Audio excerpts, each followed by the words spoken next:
What is going on, Trophy Kids? We are back to break down the NFC South, my division where my Tampa Bay Buccaneers reside. I'm very excited to bring you this episode. We got a lot of great content here for you to be able to bet this division effectively this season. So I hope you stick around and listen, and let's go.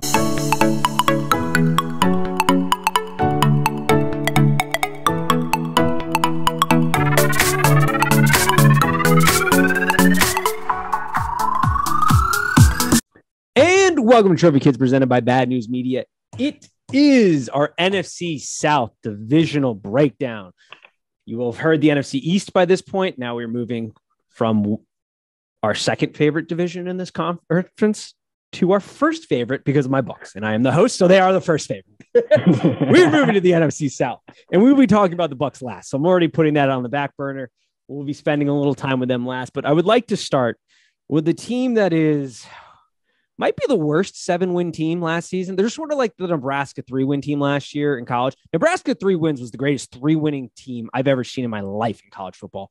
This Atlanta Falcons might be the worst 7-win team I've seen in my life. I don't know how they did it. I really don't know how they did it either. And I remember, I think Washington played them week 2 or week 3. God, they were bad. And we barely won because, it's us. But, they were bad. I remember just watching the team and being like, gosh, any normal team would win by 40. And, I don't see it being too different this season. It's looking pretty grim there. I imagine you'll get to see Desmond Ridder at some point. Mariota can make some noise and all that, but he's kind of slight body-wise, so I worry about his health. I worry about his overall weapons. I barely even recognize the names of the wide receivers outside Drake London.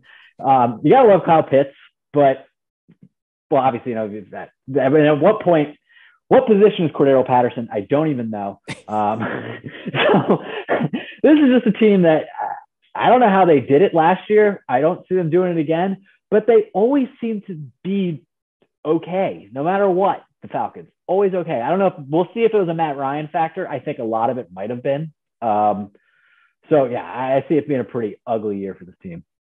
Yeah, this team's win total is sitting at 4.5, and I think that tells you just about everything as to what Vegas thinks about this team. For the first time in a long time, we're going to have a new quarterback in Marcus Mariota. Arthur Smith sends him a lifeline. He had him down in Tennessee when he was there. Sends him a lifeline here. I also beg to ask the question, at what point do you pull him? Because you have Desmond Ridder. You need to evaluate him, because if not, you need to go back into the draft and go get you a quarterback, because there's a lot of draft capital here. You're probably going to be towards the bottom of the league. So at some point you have to decide, is it worth it more to win games, or is it worth it to go get the best draft pick availability possible and evaluate him? This team leaves a lot to be admired outside of maybe a strong cornerback pairing or secondary pairing. There's legit secondary. This is a legit secondary here in Atlanta.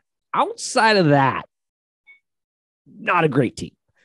This team was 29th in run block win rate, yet was one of the heaviest run offenses last year with like you said, in Cordell Patterson, just utility, plug them in where you have to player.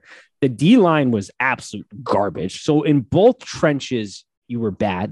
D-line was 26th or worst in run block win rate and pass block win rate. So you're not winning in the trenches. The offensive line wasn't great. Your wide receiver room outside of Kyle Pitts is interesting. Drake London, I do think, is going to be end up being a good draft pick. I think there's a lot of potential here, but this is a team that is in full rebuild, and it's a schedule that is not all that forgiving. The first 5 weeks, you got Saints, Rams, Seahawks. Okay. Not great, but you have to travel for that. Browns, Bucks, and then you go 49ers, Bengals, Panthers, Chargers. And then the back end is Saints, Ravens, Cardinals, Bucks to wrap it up. It's not a very forgiving season. It's just going to be bad. I just don't know how else, there's not much that I can really provide here for color. I think you just have to be resigned to, this is a full rebuild, sort of like Giants fans have to be resigned to that. It's just, this is a full rebuild. Yeah, I think so. They're going to have a lot of opportunities for a lot of young players to get some playing time. They have some talent. Grady Jarrett at one point was a really good player. He's kind of fallen off a little bit. Yeah, I just it's going to be pretty ugly for them. And I mean, they were jamming the ball to Cordero Patterson all last year. I mean, Cordero Patterson, we've been waiting a decade for him to do this. I was like, he had such a good season. I mean, he had 3 touchdowns against Washington. I was like, what is going on? So someone there is going to put up numbers. Yep. I lean towards Kyle Pitts being the one.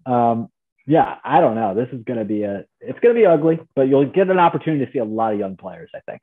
I agree. There's going to be a good evaluation process. There's going to be some good experience here. You've got a bona fide, legit corner in AJ Terrell. Like I said, you can hang your hat on a pretty good secondary overall with some decent depth. You've got a great future tight end in Kyle Pitts, who I think is going to take that next step. Yeah. Drake London, we'll see. I mean, his high-end comparisons of Mike Evans, which I get the comparison. I don't think he'll obviously be as good, but he's a guy who can use his body, go contest balls. It'll be interesting. But yeah, I don't think it's worth spending a whole lot of time. This team is going to be a really bad team. 5 wins seems like a lot. I'm not betting them, but I would probably take the under. I'm just going to stay away from it, but 5 wins feels like a lot for this team. I mean, yeah, it's always hard to take an under 4.5, but I mean, it feels like it's more likely, but it's hard to do. I would agree. All right, let's move on to a team that has also got a new face in charge, and that is the Saints. The Saints, for the first time in a very long time, will be without Sean Payton. Well, I shouldn't say very long time. There was that suspension in there, but as the face of the new franchise, yeah, you are moving on to Dennis Allen is staying in there. Their whole motto essentially is continuity. He hires internally from his defensive coordinator. You keep Pete on his 13th year. This team is sitting at 8.5 wins over and under. You've got Jameis, who did get banged up recently, I saw, but is going to be kind of your guy there most likely. Yeah. A team that is in a bit of got some cap issues coming into this. But it's an interesting team. They present some interesting things, to say the least. How do you feel about this team coming into this season with a new regime at head coach? I mean, I kind of like this team. I think they're a solid team. They have just literally from top to bottom, they are just a kind of a pretty well-built team. Obviously, quarterback being the most important position, and do you trust Jameis Winston to kind of put a team on his back and lead the charge? I don't necessarily trust him to do that. He'll try and he'll say a lot. They'll be funny, but I don't fully trust him to really take this team to like an elite level. But just looking at the roster alone, it's hard to imagine that this is going to be a bad team. I mean, they were a solid team last year. I mean, they beat the Bucs twice. Yeah. Shut the Bucs out at home. Yeah, that's the thing. They're a really solid defense, and they're kind of a nasty defense. They got some mean guys on defense. Yes. They're very, very confrontational, I'd say. And you definitely know that. Mike Evans yes. and Marshawn Lattimore. And, they add Tyrann Mathieu. He's going to bring an edge. And CJ Gardner-Johnson is obviously the best shit talker in the NFL because everyone wants to kill him. Every wide receiver wants to murder him. So, I mean, and that's something you want on your team. So, yeah, I really like this team. You said the total's at 9.5? Yeah, let me just double check it. But I don't know how I feel about this being a 10-win team. But it's moved to 8.5. 8.5. Okay. 8.5. I kind of like the over there. I do like them as a 9-win team. It seems like Alvin Kamara is going to skip out on a suspension. I don't know how, if you ever followed that. Yeah.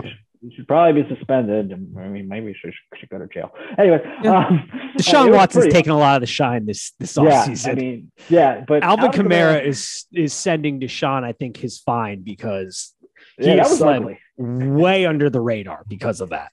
Yeah, that was an ugly situation, but it seems like he's gonna go through with that. He'll be fine.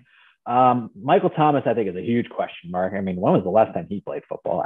We might never see him again. Yeah, in all honesty, we might not. Yeah, he's a huge question mark. So I don't know what's going to go on there. But, to bring in Chris Olave, solid player, you have to assume. I think he'll be a solid pro. bring in Jarvis Landry. I like this team. I really do. I think they're a solid team.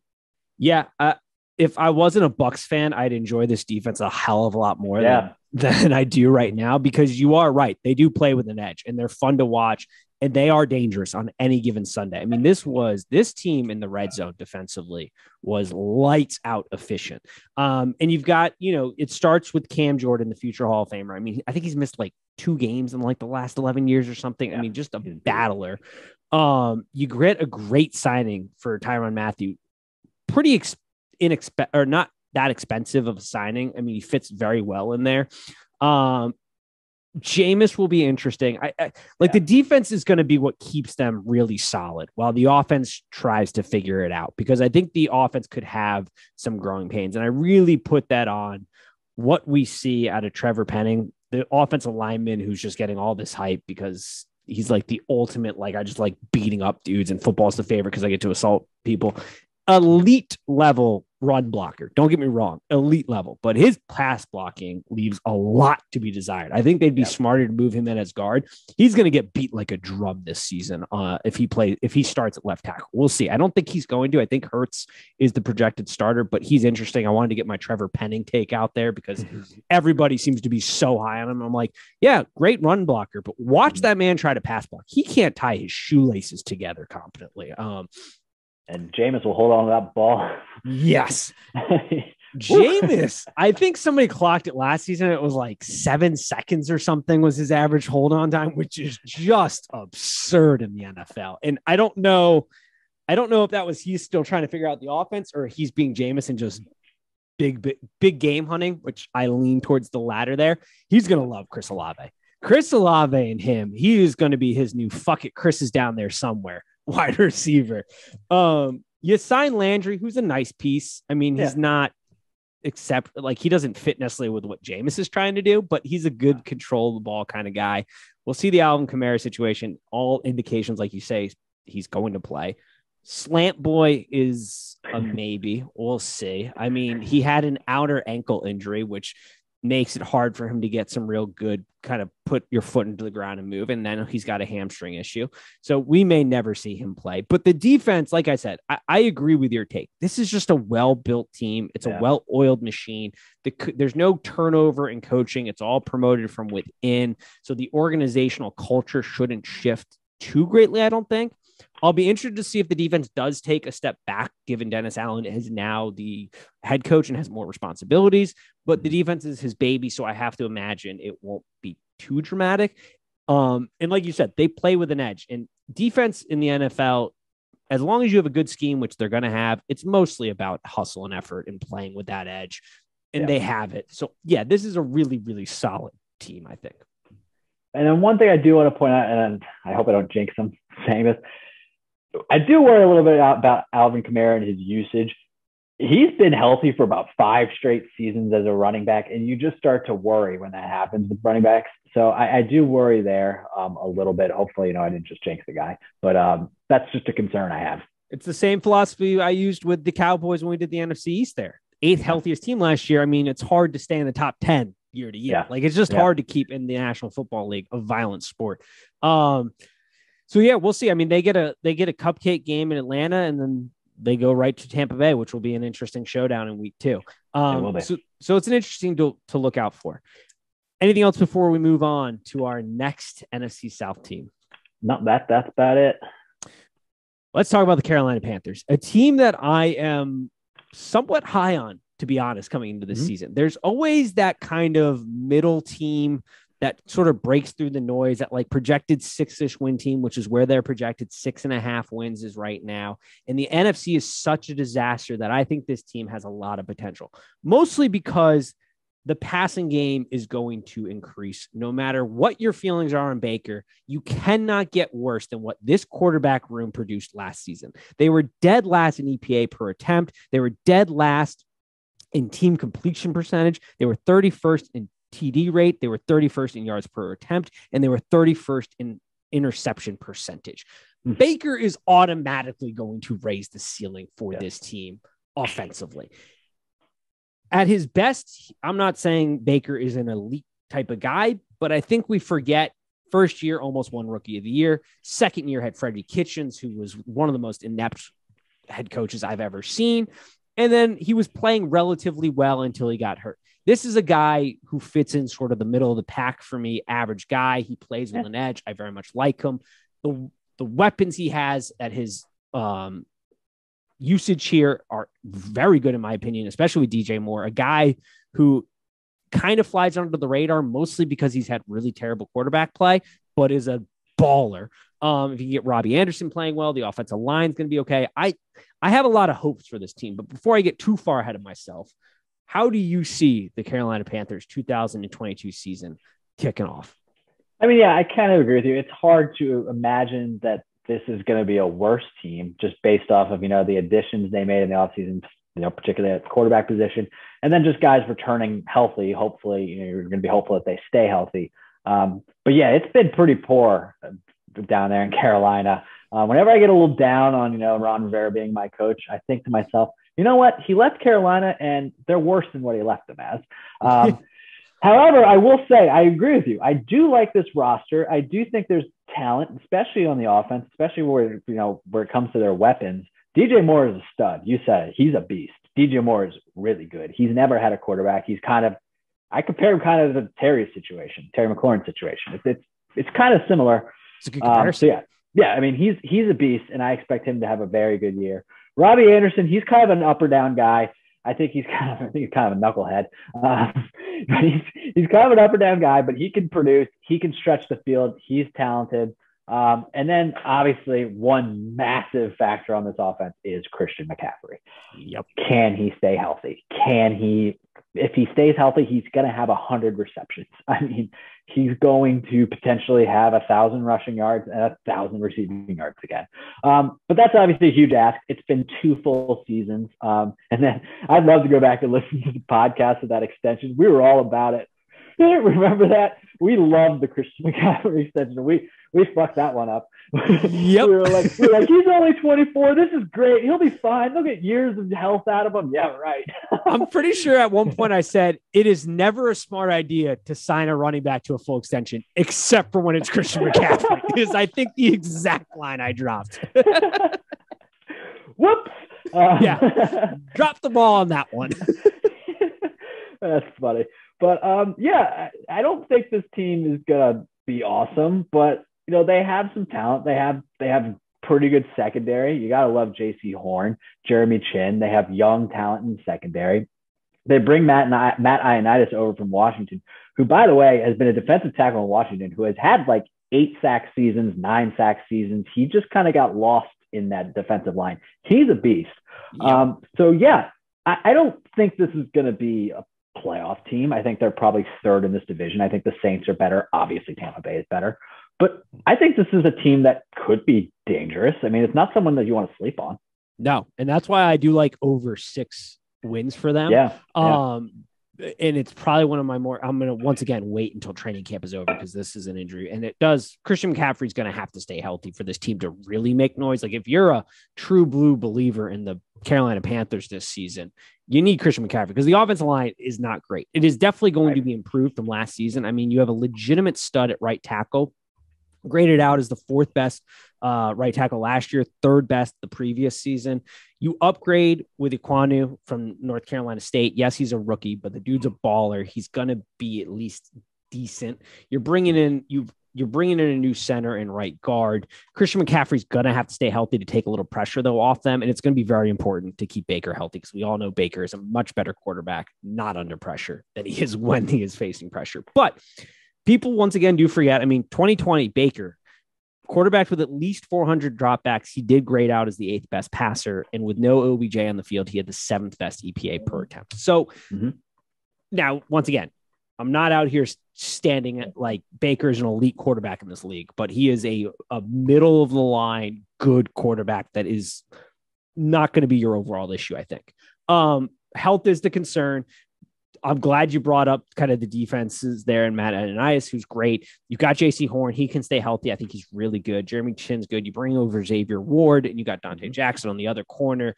Brian Burns, we all know on the edge can get after the quarterback. I would like to see him develop other parts of his game because he does seem to just be good at one thing and one thing only, but that is getting after the quarterback. And we know in this league, if you can't generate pressure, you are dead in the water. So it's a team that I very much like as far as their win total goes, and a team to make noise, a team that if you're sleeping on them, they're going to punch you in the face. I don't love Matt Rule. No, but I do think this is a team that's going to beat their win total.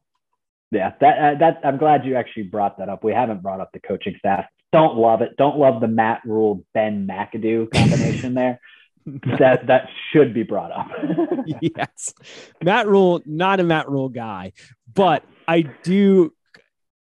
And I liked Brady as their OC, but they butt headed a ton. And I think the word out of camp this year is Matt Rule has a lot more faith in Ben McAdoo, which I think is concerning, but that means Matt Rule probably won't be meddling in the offense as much, which is a good thing because Matt Rule is a defensive guy and does not know NFL offense. So let's just go with that. Not that Matt McAdoo is great either, but at least as an offensive coordinator, Ben McAdoo wasn't a total train wreck as he was as a head coach. Right. When his only responsibility was offensive coordinator, he was meddling, middle of the pack kind of guy. So there is some faith there. But yeah, I really like their win total. I'm going to wait, obviously, get out of training camp right before to put it in to make sure there aren't any impactful injuries here, hoping there won't be. But that is a win total I very much like and have circled for the year. Yeah. All righty, let's move on to my Tampa Bay Buccaneers. This is a team that they're up there for one of the highest win totals on the season, 11.5. A lot of that is due to a very piss poor NFC, because this is a team that is coming in with some question marks. We all know the story. Tom Brady left training camp for a little bit. We now have another injury to our lineup. We already had Ryan Jensen have an injury. Now Stein's got one. We had Ellie Marpet retire. Chris Godwin is not going to be available right off the bat. There's depth issues across the board. Todd Bowles steps in as head coach. Before I get into it, how do you see the Tampa Bay Buccaneers season unfolding here? Well, first thing I want to point out on this team is the first 4 games of this schedule. Yeah. I mean, that's like a Super Bowl run. Nightmare fuel. You play 3 NFC teams, Dallas, New Orleans, Green Bay. I mean, you could face all of them in the playoffs. And then you go on to play your Super Bowl against Kansas City. Yep. What? That's crazy. That's going to be a tough start. But, I mean, overall, I think it's just business as usual for Tom Brady's Buccaneers. I'm not too concerned about them. A little concerned about the offensive line, people getting injured there. But Tom's got his weapons. Mike Evans, first of all, we all know Mike Evans is awesome. We all know he's a top wide receiver. He is a beast. We don't give Mike Evans the credit he deserves. You put up his numbers to like Devontae Adams, Mike Evans is better. He has better numbers. Yep. He has better numbers. It's crazy. And I don't feel like he gets the recognition. And he always does it with like on half a leg. It's unbelievable. Yeah, it's insanity. He's always hurt. Yeah. And it's honestly just because until Tom Brady came, the media does not care about Tampa Bay Buccaneers. And that's not me over here like, but like Levante David's a 3-time All-Pro. And you would not, like, before Tom Brady came, I don't think half of the NFL fans would be like, Levante David's one of the best linebackers in the NFL. Like, that just wouldn't have happened. Same thing with Mike Evans. Like, they just don't care about Tampa until Tom Brady came. Yeah, then Tom comes. But overall, I like this team. How could you not like this team? They're in a pretty cupcake division, and then they're in the NFC as well. I don't have too many concerns. Like I said, the offensive line, maybe a little bit. I'm really interested to see Julio Jones. I am very interested to see that. He's not the Julio Jones of old, but he's got Tom Brady. I don't know. I'd just like to see what could happen there. And then I have one question I want to ask you. He is really good, but is Chris Godwin kind of an underachiever? I don't know if I'd say underachiever. I mean, he's a 3rd-round pick, so so he's not. But yeah, I think the hype gets a little bit further. He's a catch. He's a good control wide receiver. Like, he's not. I think the difference is sometimes with these great, like these guys who get put in, like really get talked about, are usually generally explosive. Like, he's a good control the game, rip off a couple yards. Not super flashy type, kind of. Yeah. Like, sort of like Jarvis Landry. Like, you're controlling the game using him, which is what we need because Mike Evans is a big play downfield. I think Julio Jones will be utilized well. Russell Gage will be really nice. Like, Chris Godwin is a very good complementary wide receiver. Like he's an elite complementary wide receiver. Would I want him to be my true number one? No. Yeah. Let's maybe just go with that. Maybe one area I have a little bit of concern, maybe the running back room, a touch. I mean, Leonard, came in, looking pretty big. I mean, he's fine boy. Now. Yeah, I hear he's fine now, but so maybe I'd be a little concerned there. But other than that, I don't know how you can't love this team. I mean, the roster's stacked. They'll be fine. Yeah, it's going to be interesting. That goes to the depth. Like we lost Ronald Jones, who I really liked. Yeah. He's no longer there. So there is some depth questions at running back. Wide receiver, we'll see. I mean, Julio, I think, is going to be very productive. I'm not saying it's Randy Moss career revitalization because he doesn't have Randy Moss's skill set, but Tom Brady has been known to revive wide receivers when they can be used appropriately. He's not going to have to run a ton of routes. I think he'll be used smartly. It's interesting. I'll be interested to see how Todd Bowles handles this. In a perfect world, which is what I got to imagine he's going to do, he's going to have less meddling than good old Brucey boy had in the offense, because rumors had it is Leftwich and Brady would spend all week on a game plan. Bruce would come in and throw a bunch of wrenches in the thing, and it just was a disaster. So I have to imagine Todd Bowles is going to be hands off with the offense. We'll see. Maybe he won't be, but I'm assuming that will be the case. The big concern is the offensive line depth. I mean, we have one of the better signings, I think, in the offseason with Shaq Mason coming over, or trades, not signings, sorry, to shore up that side of the line, because you got Worth and him side by side. That is a very dynamic duo. But outside of that, it's really only Donovan Smith, and he's can be hit or miss at times. I've really loved Donovan Smith at times, and I've wanted to throw my TV out the window with Donovan Smith at times. So there is concern. The interior line is concerning, left guard, center, especially with the injury to Ryan Jensen. Tom Brady does not do great with interior pressure. That is sort of his Achilles heel, if we will. But outside of that, this team, we lose Sue and JPP, but we pick up a guy who has been an absolute behemoth internally in Akeem Hicks. I mean, this man, I know he's getting up there in age. He's a bully. But he plays bully ball, and you put him right up with Veta. I never pronounce his name right. That interior, there's a lot of beef in there. That's 100% beef. It sure is. Like, good luck on that. Yeah, one. I mean, you gotta love that. I mean, maybe I'm a little concerned about your tight ends. Obviously Gronk is a massive, loss. And we're getting Kyle Rudolph on the back nine of his career. Real back nine of his career. Yeah. The name pops off the sheet, and then you remember, oh wait, his round of golf is almost done. He's got the clubhouse in line vision. The sun is setting and he is racing to get through the game there. That's a little concerning. Cameron Brate's still a number one tight end. Maybe we'll see. Tom could probably make him one. But I like this team. As long as you're not playing Taylor Heineke, I like this team. Yeah. And it'll be interesting because defensively, we need Shaq Barrett to step up a little bit more than he did last year. He got paid, wasn't as productive last year. We'll see what happens. White at linebacker, the real key is just being healthy. We got to get through these first 4 weeks healthy. That is all I care about. I don't care if we go 0-4 to start the season, because all I care about is health. The NFC is such a disaster that I think we're going to make the playoffs, even if we were to go 0-4, worst case, to the first 4 games. Probably, yeah. We've got to stay healthy. If Levante David gets hurt, that is the linchpin, unfortunately, to this defense, because Devin White can't cover worth the shit. Outside of just running downhill, he really has not advanced like I would have liked him to. It's funny how he is. I mean, he's the best downhill linebacker in the NFL. I mean, when we played Tampa Bay last season, I thought there were 6 players wearing number 45. It was ridiculous. Yeah. But yeah, you're right. He gets lost in coverage. He is just, he might as well just, when the ball snapped and they're passing, he might as well just sit down. It's like he drank a half of vodka and was like, all right, let's go. He's got no clue where he's at. Zero clue. Levante David covers that up massive. If Levante David wasn't there, I don't really know where Devin White would be in the NFL world because he really has one speed, and that is downhill, sideline to sideline, no coverage skills.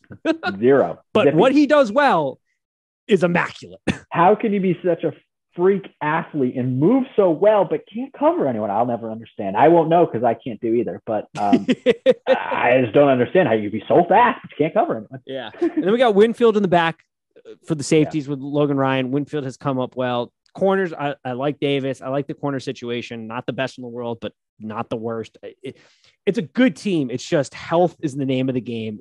Surviving the first 4 weeks, which I'm assuming are going to be bad because Tom lost. I mean, Tom doesn't really. If anybody in the NFL can take time off during training camp, it's Tom Brady. Yeah. But I expect there to be some rust in the first couple of weeks. And that is a brutal, as you said, first 4 games. But after that, you just get through that. I'm okay.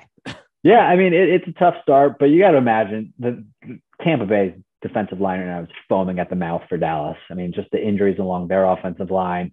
Yeah. I mean, and Dallas is probably doing the same thing with your offensive line. But at the end of the day, I like this team. I want to say I like you to start off 2-0 for sure, but that New Orleans, I mean, after last season, I can't feel confident on saying that. Yeah. I mean, I do take solace in the fact that Packers are apparently having issues with their wide receivers right now, which shocker. Yeah. You don't invest in that position group. Shocker that you're having issues. You don't invest there and you ship off the best wide receiver you've had in 20 years. That's like, did you see the news before we recorded about the Rams Bengals practice today? Well, I saw what happened at the Rams practice today. Shocker, there was a fight in a rematch about a contentious Super Bowl. Shocker. Yeah. Can't believe it. Can't believe the teams that decided to hold a joint practice between the two teams that faced off in the Super Bowl and had a controversial end had some issues on the practice field. Yeah. Aaron Donald's out there swinging 2 Bengals helmets. That was horrifying. That dude, I don't know why anybody does a joint practice with the Rams. I swear to God, every offseason, that man is getting in a fight. When do we see a joint practice go successfully in the NFL, actually? It's very rare. I mean, maybe the coaches want it to happen. I don't know. Maybe they want the team to get fired up. But yeah, it's rare that there isn't like a massive brawl and just, yeah. I mean, I don't know. And Aaron Donald, I don't think the NFL like regulates practices, so he's not going to get suspended, I don't think. So. That will be interesting. Yeah, because Miles got 6 games, 5 or 6? I can't remember. I believe it was whatever the rest of the season was. Yeah. I don't think he came back that season. And so that was for in-game. I do wonder if they'll do anything for the only thing I'll give Aaron, it looked like he was only striking others with helmets. And Miles struck Mason without a helmet on. Collins was without a helmet in that scrum, but it did not look like Aaron. Collins also had a Rams helmet. I didn't see him swing it, but he had collected a Rams helmet as well. Oh my gosh. And my favorite part is you see Sean McVay just fly around the entire group. He's like, whoa! He's like, Aaron, you can't do this. Oh my God. So great. Insanity. I mean, Aaron Donald, he could probably just pummel everyone with his hands, but now he's got 2 helmets that he's swinging like a madman. Oh my gosh. Oh, it's perfect. I love it. All righty. So that'll do it for the NFC South. Anything else that we missed South football wise? Anything in general? Nothing really. I would just say just off the top of my head, out of all the divisions in football, I've never seen a more obvious winner. That's fair. I mean, I don't know how the Bucs don't win this division. I would agree. Health. Like I said last year, the thing that's going to stop us is health. That's it. Yeah. I would agree. But I just don't see it happening. So, all righty. That'll do it for us. And as always, peace.